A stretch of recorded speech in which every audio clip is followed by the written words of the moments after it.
Mwongozo wa kujifunza Biblia. Hii ni robo ya pili ya mwaka 2026. Juma hili tumekuwa na somo zuri ya 11, somo linalosema vikwazo. Leo ni Juni 12, siku ya Ijumaa. Tukijifunza zaidi. Ni wakati tunapokumbana na changamoto za maisha ndipo tunapohitaji kushikamana na Mungu kwa nguvu zaidi. Mada tulizochunguza katika robo hii zote zinachangia kudumisha au kufufua kutembea kuliko imara pamoja na Mungu. Unapokumbana na vikwazo kama vile changamoto za kiafya, matatizo ya kifedha, kuvunjika kwa ndoa, kifo cha mtu wa karibu au mzigo mwingine unaokuondolea furaha, tafakari maswali yafuatayo na uzingatie masomo uliyojifunza hadi sasa. Maswali ya kujadili. Swali la kwanza: Je, ni kwa namna gani changamoto yoyote unayokabiliana nayo au uliyowahi kukumbana nayo imeathiri mtazamo wako kuhusu Mungu? Unawezaje kuona kwa uwazi zaidi tabia ya kweli ya Mungu? Swali la pili: ni lini uliomba kwa mara ya mwisho ili sauti ya Mungu katika maisha yako iwe na nguvu kuliko ya adui?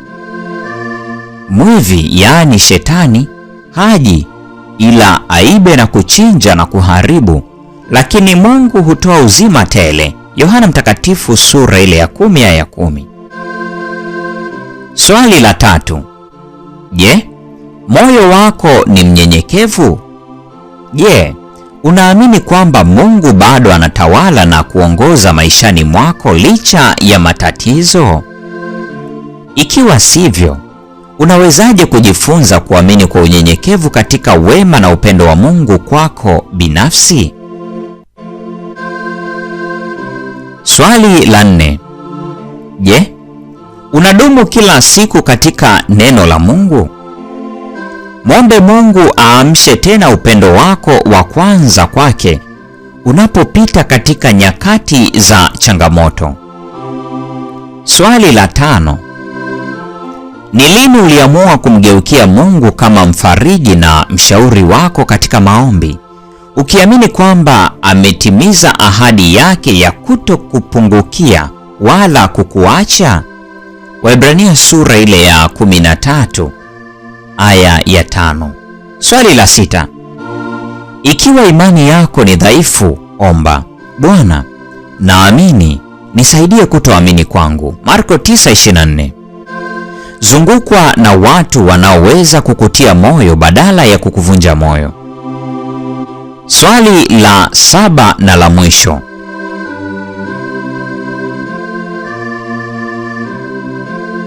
ulimwengu haujali kila mara walio dhaifu, wajinga, waliojeruhiwa na waliovunjika.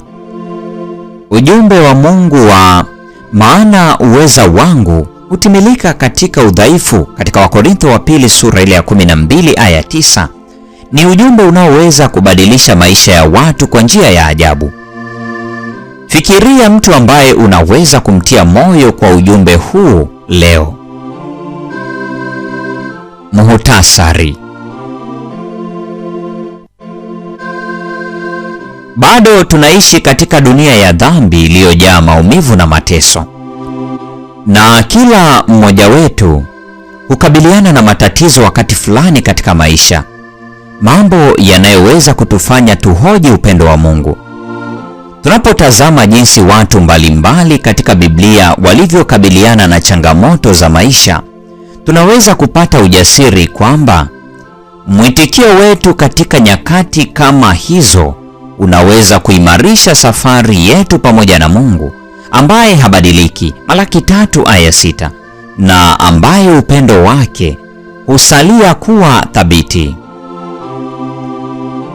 Hii ni Juni 12, siku ya Ijumaa. Na kwa nukta hiyo, mpendwa wa mfuatiliaji wa mfululizo wa masomo haya ya mwongozo wa kujifunza Biblia, ndiyo tunakuwa tumefikia tamati ya somo hili la 11 katika robo hii ya pili ya mwaka wa 2026, somo linalosema vikwazo.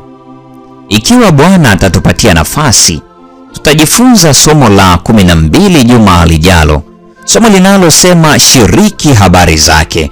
Na nitumie fursa hii pia kusema tunaelekea mwisho kabisa wa robo hii.